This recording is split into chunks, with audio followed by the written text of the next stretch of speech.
Bem, pessoal, chegamos ao nosso último módulo desse curso sintetizado de ECF 2021 e neste módulo nós trataremos das informações econômicas e informações gerais da pessoa jurídica do ano calendário imediatamente anterior, ou seja, daquele em que é competência de informações a serem prestadas nesta ECF. Tão importante quanto outros blocos, as informações econômicas e gerais já fazem parte do cotidiano de quem presta os dados em relação ao imposto de renda e contribuição social. E estão nesse contexto há décadas, desde a época da DIPJ. Porém, agora, quanto mais tecnológico e mais robotizado o nosso mundo, essas informações se tornam ainda mais importantes. Por quê?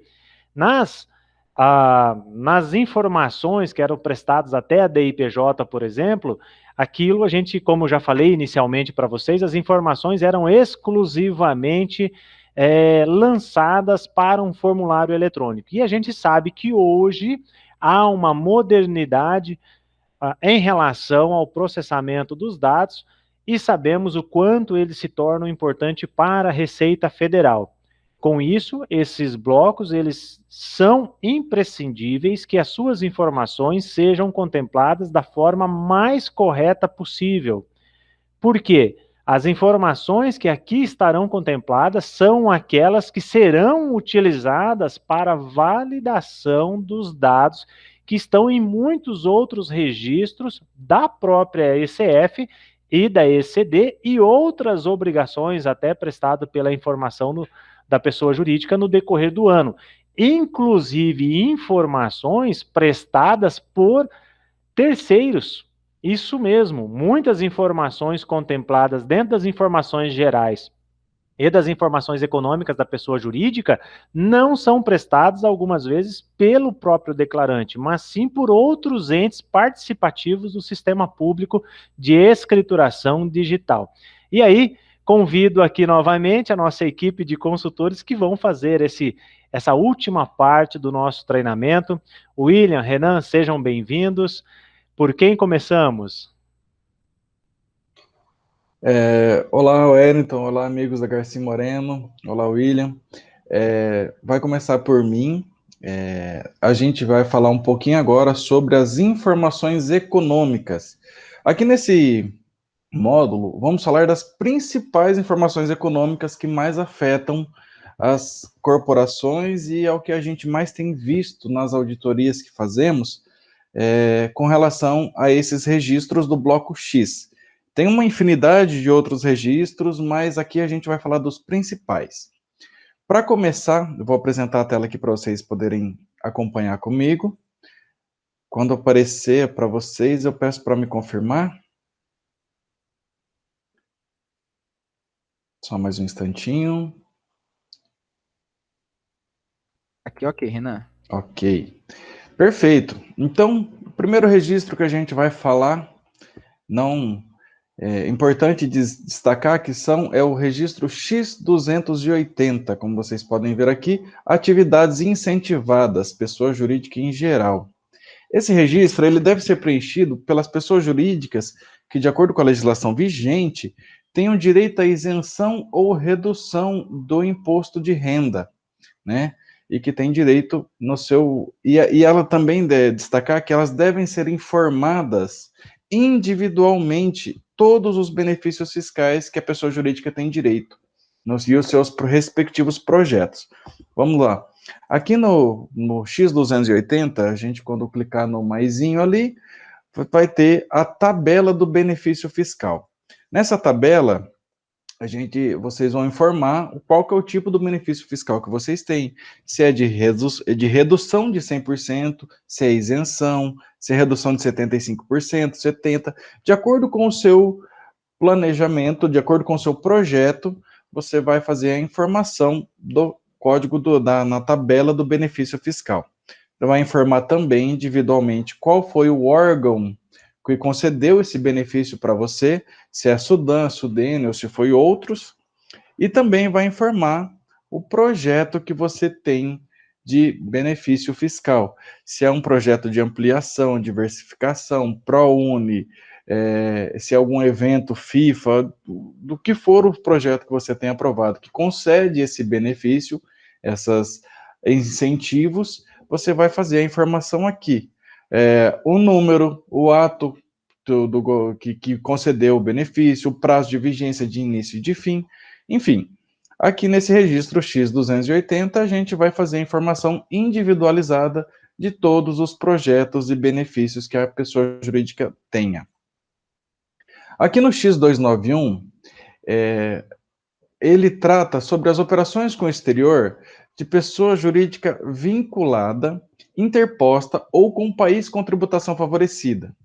Isso porque o X291 e o X292, aqui para nós não está aparecendo o X292, mas é porque é o seguinte, lá no registro 0020, quando a gente faz a informação de que a gente teve operações com o exterior e também marcou que teve operações com um país com tributação favorecida, automaticamente o PVA da Receita Federal entende o seguinte, se teve com o país com tributação favorecida e com o exterior, no X291 a gente vai poder fazer a informação total, né? Informação consolidada com os valores totais do ano. E aqui vocês podem ver que na linha, na primeira parte, aqui a gente tem as operações de exportações, de bens, depois serviços, direitos e operações financeiras de receitas auferidas. Nessa primeira parte do X291, são as operações de exportação, onde a gente vai informar se é uma operação exportação de bem com pessoa vinculada ou se é uma exportação de bens destinadas a país com tributação favorecida.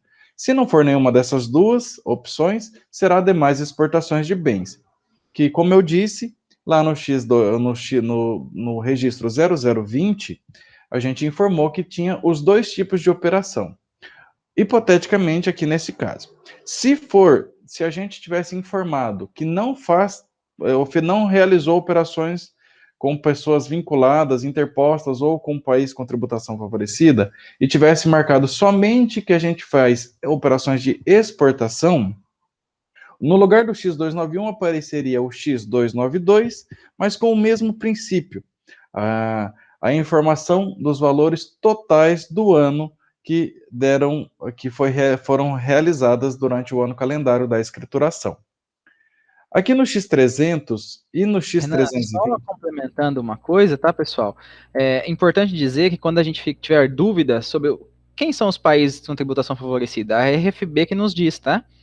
Isso está regulamentado pela Instrução Normativa 1037 de 2010. Então, na Instrução Normativa RFB 1037 de 2010, a Receita verifica os países que possuem convênio de compartilhamento de informações, né, e publica para nós quem nós devemos considerar paraísos fiscais ou não.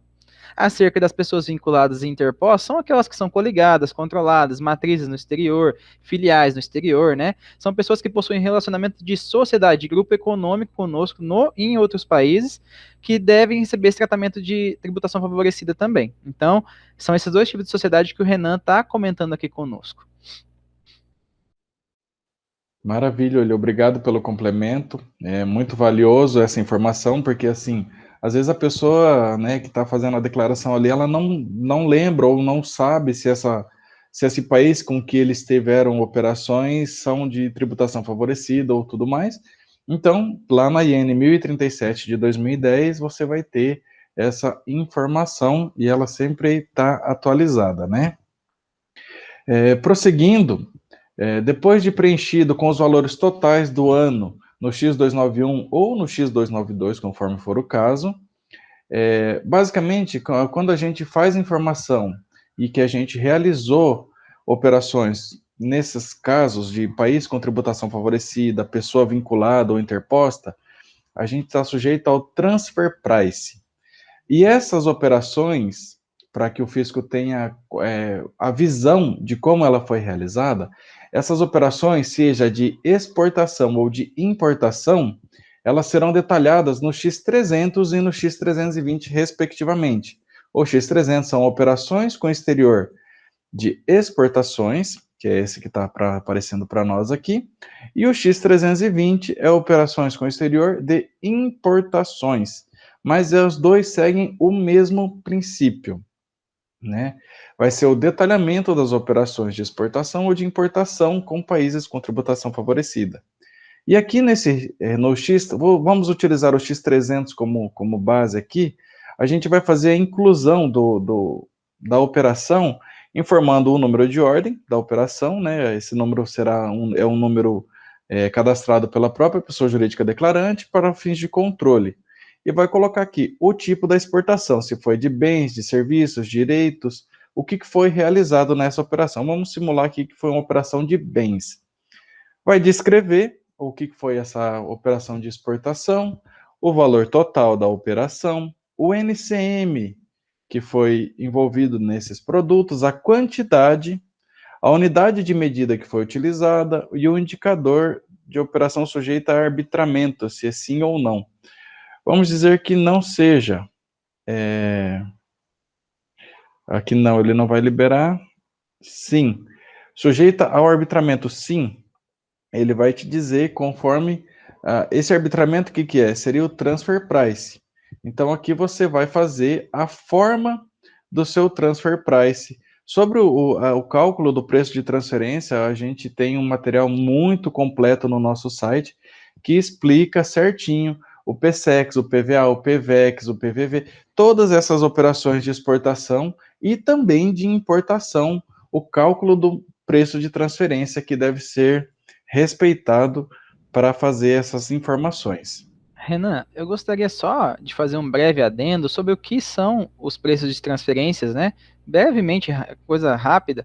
Preço de transferência, pessoal, é o valor que o fisco admite que eu possa vender ou comprar bens de países com tributação favorecida.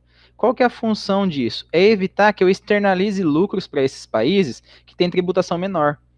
Então, por exemplo, quando eu faço uma venda para uma pessoa vinculada no exterior, o fisco quer que eu faça um cálculo de parâmetro comparando com outras vendas que eu faço. Por quê? Para não saber se eu não estou vendendo, eu estou reduzindo a minha venda propositalmente para essa pessoa vinculada, para que lá no exterior ela venda por um valor maior e ela tenha lucro lá, tirando o imposto de renda daqui. Então vejam só, se eu tenho pessoas vinculadas no exterior, eu posso estar vendendo para eles, subavaliando o meu produto vendido, para que eu venda por um valor menor e o valor do lucro fique lá fora. E aqui eu tenho um lucro menor, onde a alíquota do imposto de renda é maior. Então você veja, se o fisco entender que, se você fizer os cálculos, você vai fazer ali, você pode escolher, né, um dos cálculos, PVEX, PVV e etc., exceto para as commodities, tá, que tem como obrigatório o PVEX ou o PSEX, eu não tem que dar uma confirmada, você vai ter que comparar o seu valor de venda com o cálculo que o fisco determina. Se o seu cálculo tiver menor, se o valor de venda estiver menor, você vai ter que fazer uma adição no valor da diferença do valor arbitrado para que você aumente o seu lucro e tribute aqui dentro. Então vejam só que é isso. E a mesma coisa vale para as importações. Se meus custos, se eu estou recebendo produto com custos, né, super avaliados, ou seja, eu comprei do exterior valores mais altos do que o mercado, para quê? Para que quando entrar aqui no Brasil eu considere esse custo, essa despesa em valor maior, para tirar lucros daqui e externalizar os lucros, visto que a receita lá fora vai estar superestimada, o fisco limita a dedutibilidade desses custos, então eu tenho que fazer o cálculo do arbitramento e ver se eu paguei 1.000 numa máquina, esse era o preço de mercado ou era 900? Se for 900, segundo o cálculo do fisco, esse 100 eu não vou poder considerar como despesa de depreciação, eu vou ter que adicionar. Beleza? Era só esse adendo, Renan, para que a gente esclareça um pouquinho, né? E claro, o material que você indicou vai ter isso mais detalhadamente. Obrigado. Muito obrigado, William, pelo adendo. Foi de brilhante a explicação sobre a questão dos transfer price e o reflexo disso na tributação da pessoa jurídica. Então, muito obrigado, foi valiosíssimo esse complemento. Seguindo aqui no X340, são as operações com o exterior. Aqui a gente vai fazer a informação de quais são as participações no exterior que temos, né? Razão social, o NIF, que é o equivalente ao CNPJ da empresa no exterior, o indicador de controle, se ela é uma controlada, coligada, equiparada, de acordo com o grau de relação entre as empresas, qual é o país, enfim. Aqui no registro X340 você vai informar quais são as participações no exterior que você tem. Seguindo aqui no X420, este aqui a gente tem duas abas, né? Royalties recebidos e royalties pagos. E dentro desses royalties a gente vai fazer a informação do tipo de royalty que está sendo pago ou recebido conforme o nosso caso. Se são royalties de direitos patrimoniais de autor relativo a software, se direitos patrimoniais que não são de software, direitos patrimoniais de marcas, de patentes, de desenhos industriais, se são direito de exploração de know-how. Então, de acordo com o royalty que você recebe ou que você paga, você vai informar aqui na coluna dos royalties pagos e recebidos. E esse registro, ele vale tanto para os royalties pagos no Brasil quanto no exterior, ou recebidos do Brasil e do exterior também.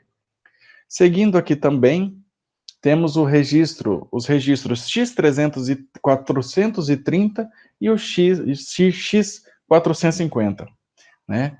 É um trava-línguas, mas vamos lá. No X430 são os rendimentos relativos a serviços, juros e dividendos recebidos do Brasil e do exterior também. Então, nesse registro, vai ser informado os pagamentos ou os recebimentos, a depender de qual dos dois que você está preenchendo ali, de serviços e assistência técnica, científica, administrativa ou semelhantes que impliquem a transferência de tecnologia. Ou seja, você está pagando por aquele serviço e o conhecimento técnico vai ficar para você, né? Ou, né, se tiver nesse caso, você vai informar aqui no segundo campo, que é com transferência de tecnologia. Você pode também informar os serviços técnicos de assistência também que não impliquem a transferência de tecnologia, sejam prestados no Brasil ou no exterior, também vai ser informado aqui, mas são serviços profissionais que não teve a transferência da tecnologia no Brasil ou no exterior.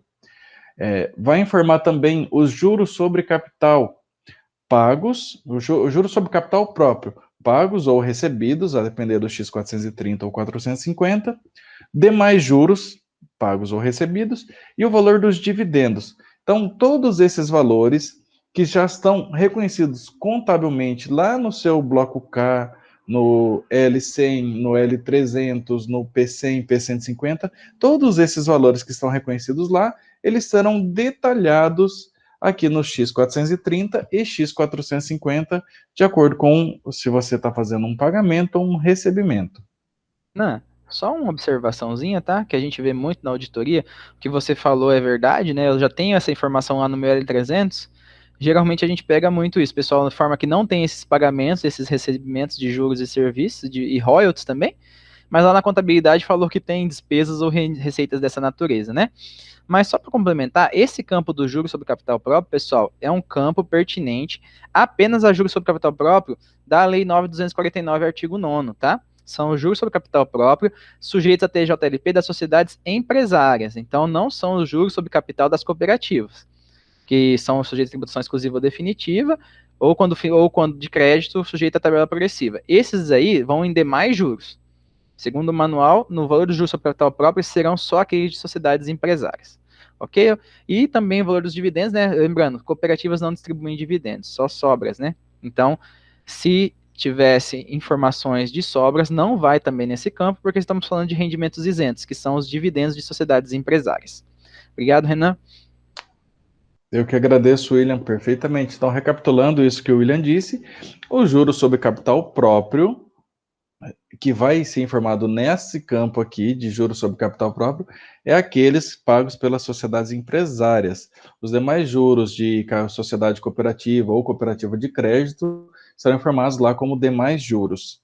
E também as sobras, a cooperativa não paga dividendos, ela paga sobras, né? Ela restitui sobras a seus cooperados e associados. Bom, com relação ao bloco X, esses são os principais registros. Tem alguns outros registros que são mais específicos, que é quando a pessoa jurídica está participante de uma multinacional, ou quando ela está em área de livre comércio, mas esses casos são mais raros e o nosso foco aqui é apresentar as principais características do registro e das informações do bloco X. Com relação às informações gerais, agora o William vai estar passando para vocês os principais pontos também desse bloco Y. Obrigado, Renan. Pessoal, chegamos então aos finalmente, né? O último registro que vamos falar hoje, também o último registro da ECF, em que são apresentadas informações da pessoa jurídica, mas não menos importante. Eu vou apresentar aqui para vocês e estaremos discutindo, então, o último bloco, que é o bloco Y, onde são informadas informações gerais da pessoa jurídica. A gente vai perceber aqui o impacto que esse registro tem em outras situações, em outros blocos também da ECF. Peço para o Wellington e o Renan me avisarem, ó, que estiver aparecendo, por favor. Ok, William, deu certo. Obrigado, Wellington. O primeiro registro que eu queria conversar com vocês, pessoal, é o Y520, tá? Esse Y520 trata-se do pagamento ou recebimento do exterior de não residentes. Tudo que o Renan veio falando para vocês no bloco X, a gente está falando de competência. Então vamos lá. Estamos falando de competência. Então, as operações com exterior, exportações, importação de bens, operações financeiras, ali estamos falando de competência. Então, valores realizados no ano, independente de caixa. Aqui no Y muda um pouco essa ótica. Então, aqui são os pagamentos efetivamente realizados, ou seja, desembolso, ou os recebimentos, aquelas que são entradas de caixa no Brasil ou no exterior. Quais tipos de informação temos aqui, pessoal? Temos pagamentos ou recebimentos, né? Qual o país e aqui a natureza da operação. Essa natureza da operação, em regra, vem na própria ficha da sociedade, da instituição financeira que intermediou o câmbio. Então, se eu estou recebendo um valor em virtude de exportação de mercadorias, é o 12005. Se eu estou recebendo um valor de importação de mercadorias, eu estou pagando, né? Que é igual eu coloquei em pagamentos, é o 12012. E assim nós temos diversos códigos assim, ó, passagens aéreas, fretamento, temos aqui fretamento marítimo, hidroviário, temos aqui também operações de encomendas internacionais, então assim, em regra, essa tabela aqui vai trazer uma série de situações em que a gente fez pagamento ou realizou recebimento do exterior. Por exemplo, se eu pago em virtude de uma franquia, eu tenho código próprio aqui. Se eu pago um royalty, eu também tenho código próprio. Se eu pago um aluguel de um imóvel no exterior, veja aqui que eu também tenho código próprio, né? Então, conforme a operação que eu paguei, ou conforme a operação que eu recebi de uma pessoa jurídica no exterior, eu tenho que informar aqui quais foram essas operações e qual o valor. Então, aqui, esse valor é convertido em reais, tá, pessoal? Então, eu informo qual é o tipo da informação que eu estou apresentando, rendimento recebido ou pagamentos, de qual país veio isso, tá? Então, novamente, olha só o cruzamento. Isso aqui, se eu estou falando que é um país com tributação favorecida, eu tenho que ter informado lá no X 4300 ou X320 que eu tenho operações com esses países, ainda que foi em períodos anteriores, por causa do regime de caixa, certo? A forma do recebimento ou do pagamento, câmbio, transferência internacional de valores, cartão de crédito e etc. Mesmo em moeda que é mais complicado, mas lembremos, tá? Tudo que eu recebo em moeda nacional é obrigatório informar a DME, tá, pessoal? Valores recebidos acima de 30 mil reais tem que fazer a DME. Olha aqui mais um cruzamento. Então, informei que eu tive recebimento em moeda nacional, tem que apresentar a DME. A natureza que eu conversei com vocês e o valor da operação serão informados nesse registro. Seguindo, nós temos o Y570. O Y570 é muito importante. Por quê? Aqui eu tenho que falar, demonstrar ao fisco todo o valor de imposto de renda e contribuição social retidos na fonte durante o ano calendário todo e que eu utilizei lá no meu N620 ou no meu P300 para deduzir do meu imposto de renda devido. Então, notem, pessoal, qual que é um erro muito comum que a gente percebe nas auditorias? O pessoal não informa aqui no Y570 o valor total e lá no N620 aproveita esses valores. Esses valores têm que estar fechando, tá? Então, se eu aproveitei aqui no N620, ó, aproveitei aqui na linha 21, por exemplo, né? Um valor de R$1 milhão de imposto de renda na fonte para deduzir meus 1 milhão e 200 que eu devia de imposto de renda. Aqui no Y570, esse valor obrigatoriamente deve estar composto. De que forma? Qual a instituição financeira? Qual o CNPJ dela? Qual é o nome empresarial dela? Se ela é um órgão público ou não? Que em regra mesmo, tá, pessoal? Um erro muito comum também. Às vezes o pessoal tem aplicações do Banco do Brasil E eles colocam indicador de órgão público, sim, ou Caixa Econômica, mas não é, tá?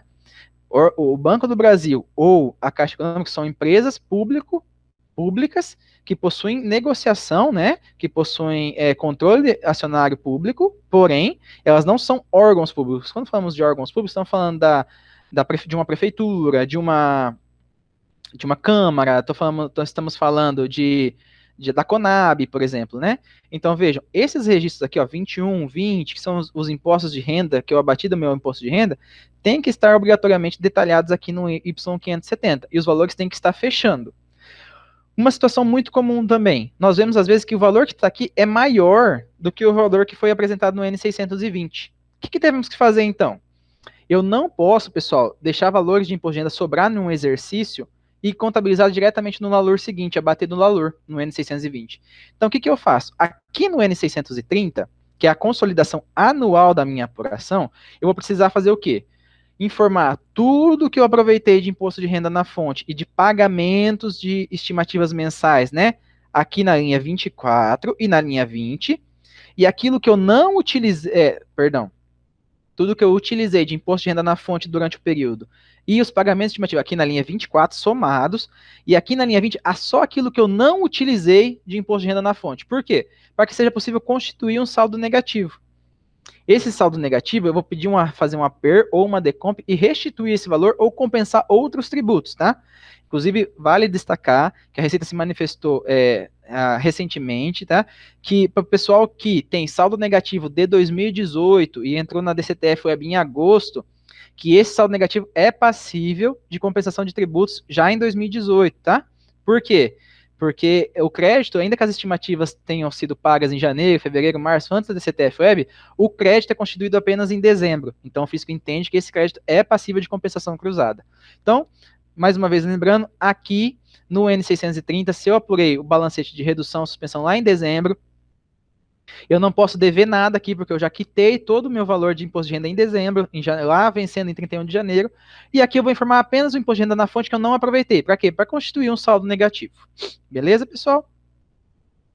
Y590, mais uma vez operações com o exterior. Aqui eu detalho todos os ativos que eu tenho no exterior. Então, se eu tenho prédios, galpões, apartamentos, terra nua, aqui tem uma série de tipos de bens, ações, se eu tenho caderneta de poupança, tenho participações societárias, eu vou detalhar, ó, dinheiro em espécie, em moeda estrangeira, dinheiro em espécie, em moeda nacional, depósito bancário em conta corrente, olha aqui, ó, cruzando lá com a Direx, viu, pessoal?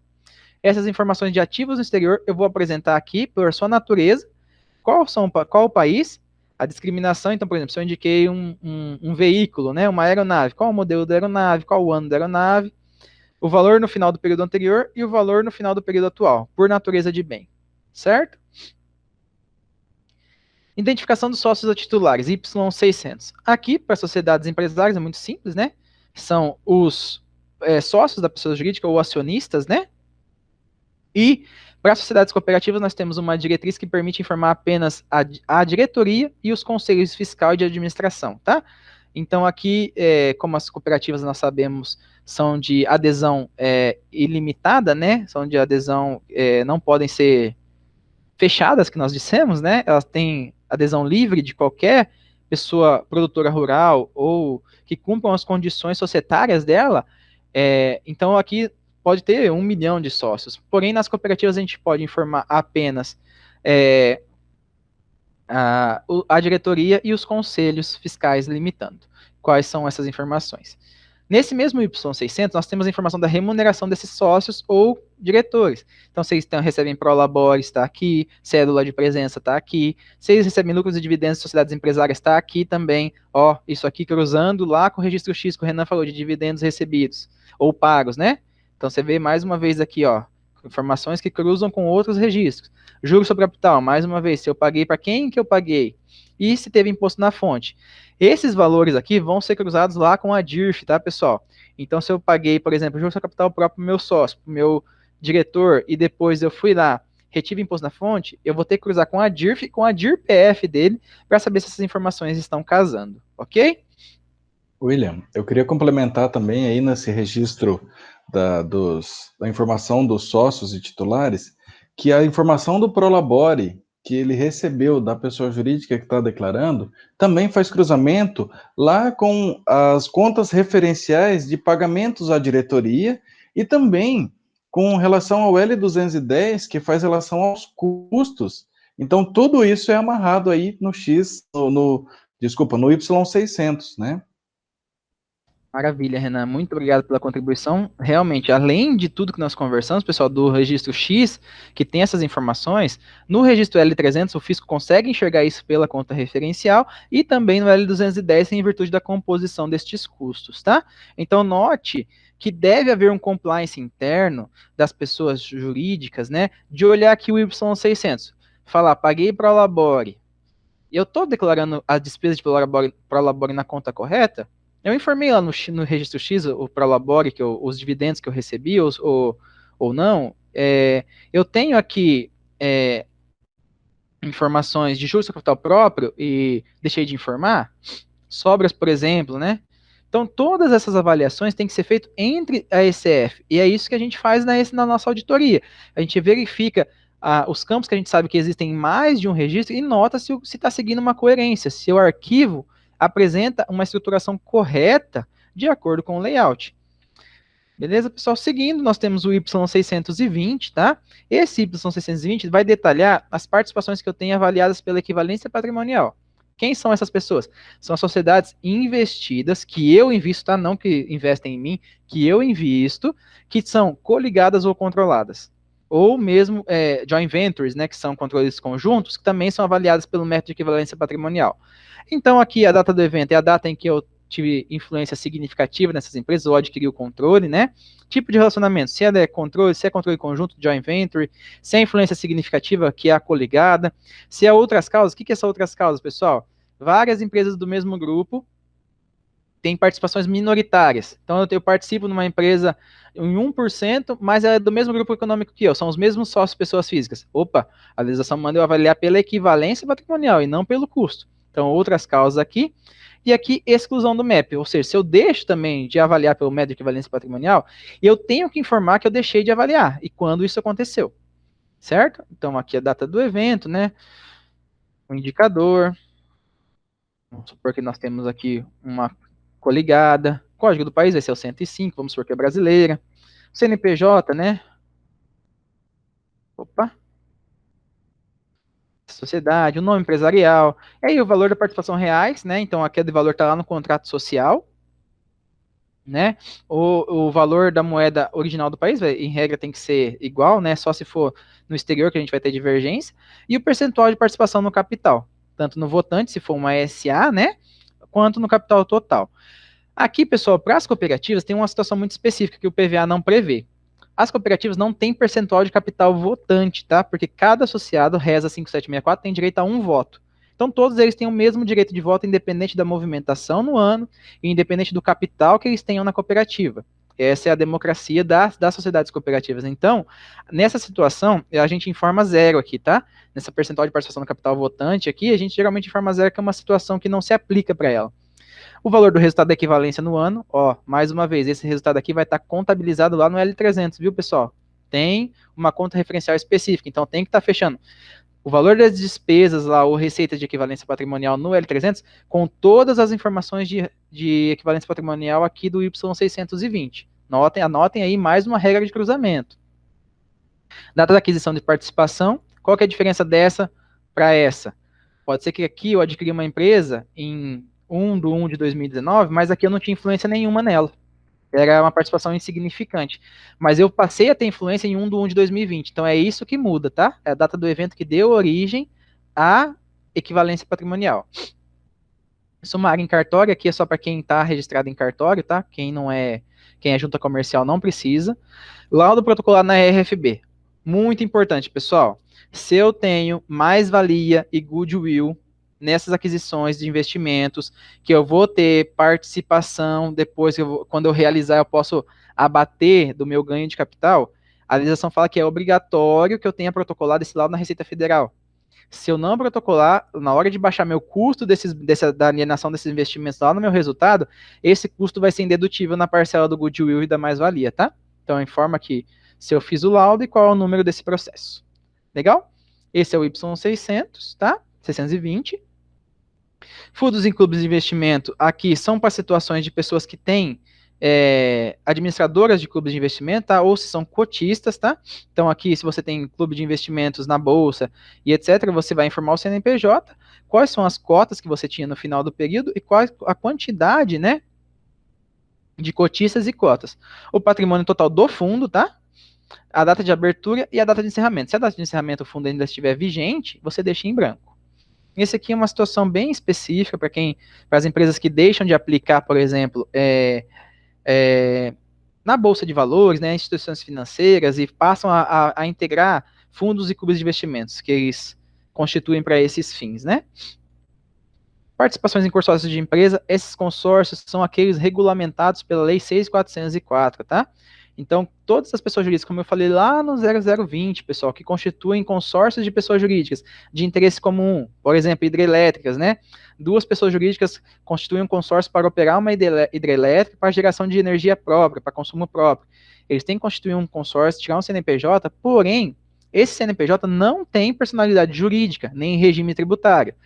Essas receitas e despesas são transferidas para as pessoas jurídicas participantes do consórcio e elas devem, certo, tributar isso nos seus regimes. Então, aqui eu vou indicar o CNPJ do meu consórcio, que eu participo. Se eu sou líder, eu sou participante, porque é o líder que tem que contabilizar as operações e ratear os demais. A receita do consórcio no período. Se eu não for empresa líder, o CNPJ da empresa líder e a minha receita, qual a minha parte, se a receita do consórcio foi 1 milhão, quanto disso me pertence? Se eu participo com 40%, então 400 mil. Informações de períodos anteriores aqui serve para cálculo de multas, tá, pessoal? Essa aqui, que a gente sabe que hoje nós temos previsão de multas para ECF sobre a receita bruta e sobre o lucro líquido do último período de apuração. Então aqui a gente vai informar o lucro líquido antes do imposto de renda da ECF de 2019, a data de 31 de 12 de 2019 e a receita bruta do período anterior, né? Houve termo de estimação da Receita Federal? Se for uma situação normal, não. Se for uma informação que você teve, igual eu comentei com vocês, teve um cliente nosso que teve uma notificação, uma intimação para apresentação, por quê? Porque ele teve movimentação financeira e não apresentou contabilidade ECF, apresentou como inativa. Então a Receita ou intimou a apresentar. Se for essa situação, tem que colocar sim, para demonstrar o quê? O fisco, cumpri a intimação que você me falou, não precisa me autuar mais, vou pagar o tributo, né? E a transmissão da CCF está dentro do período de intimação? Sim, também. Ou seja, cumprir aquilo que o fisco determinou. Certo? Legal. E outras informações. Esse registro, pessoal, é muito semelhante ao que da ECD, tá? Esse registro da ECF serve para que eu informe situações, detalhamentos, que eu acho interessante para o fisco, que vão evitar que eu tenha problemas, né? Com malha fina. Uma situação aqui que a gente vê muitas vezes os contribuintes anexarem são quando o PVA tem algum erro, quando a entrega apresenta alguma inconsistência, quando é necessário entregar, mesmo com esses problemas, eles indicam aqui nas outras informações o que aconteceu para que o fisco possa analisar e sirva também como prova de respaldo a eles. Mas é um registro bem mais comum lá no J800 da ECD, onde a gente indica outras obrigações financeiras e demonstrações financeiras. Beleza, pessoal? Acerca do bloco Y, era isso que eu tinha para comentar com vocês. Eu espero que tudo que nós conversamos aqui tenha acrescentado a vocês nos seus processos diários de ECF, que vocês tenham essa visão que nós passamos de cruzamento de informações entre registros, para que quando vocês nos enviem seus arquivos, a gente também possa, né, notar que os problemas foram dirimidos, que os problemas foram, que essa conciliação entre registros, né, foi elaborada. Então, foi um prazer falar com vocês. Eu passo a palavra agora para o Wellington mais uma vez. Muito obrigado, Wellington, pela oportunidade de estar falando aqui no Tributo do Agro novamente, tá? E estamos à disposição naquilo que vocês precisarem. Legal, William, muito obrigado. Gostaria de agradecer a você, William, ao nosso amigo de trabalho, Renan, por essa participação importante, pelos esclarecimentos que foram feitos, porque no dia a dia a gente recebe o trabalho dos clientes, recebe as ECDs, as ECFs para as nossas atividades de auditoria, mas a gente percebe que às vezes falta lá do usuário realmente uma dedicação para fazer uma análise mais refinada até antes de enviar para o nosso trabalho de auditoria. Sem contar que muitas vezes o trabalho de auditoria, ele não consegue vislumbrar algumas informações porque elas são pertinentes à estrutura de informação, por exemplo, linkada ao financeiro da instituição, como a gente viu aí em alguns registros, né? Então é muito importante esse trabalho do usuário, de quem está lá na atividade profissional de desenvolver a ECF. E, pessoal, a gente volta a ratificar aqui, né, a importância de acompanhar as nossas publicações no dia a dia. Vocês têm os nossos serviços aí disponíveis através da consultoria formal, através da consultoria online, e de todas as ferramentas e meios que a gente disponibiliza através do portal da Garcia e Moreno. Mas isso não, em nenhum momento vai substituir a necessidade de atualização profissional, de estudo, aquilo que faz parte do nosso cotidiano e que nós produzimos muito conteúdo e que tenho certeza que é enriquecedor aí para a preparação e atualização das equipes. Continuamos à disposição, né? Estarmos aqui promovendo esse conteúdo para vocês, na verdade, é um gatilho para iniciarmos esse relacionamento de ECF. Então, continuamos à disposição. Se alguma dúvida ficou, o que aconteceu, se você tem alguma particularidade que de repente você acha que pode não ter sido tratado, você tem total liberdade. Vai lá no acesso dos nossos profissionais, através das nossas ferramentas, lá em www.garciaemoreno.com.br e faça bom uso, tenha certeza. Nós estamos à inteira disposição e sedentos aí para participar desses processos e dessa rotina na sua instituição. Beleza? Mais uma vez, William, muito obrigado. Renan, muito obrigado pela participação. E espero contar com vocês em outras oportunidades, quando a gente, com certeza, vai ter outro tema. Pessoal, se você tem algum assunto, algum tema que você também acha que a gente consiga te ajudar, deixa aí a sua dica, registra para nós, passa aí. Termino aqui também dizendo, não deixa de curtir e se inscrever no canal da Garcia e Moreno lá no YouTube. O nosso canal é Tributo do Agro. Lá no YouTube, né? Através desse canal, nós também fazemos as transmissões dos nossos treinamentos, cursos.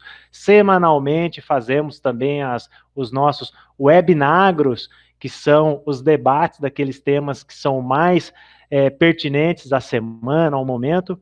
Tenho certeza, é muito produtivo, enriquecedor, e a gente consegue construir um futuro e uma atividade, um trabalho juntos.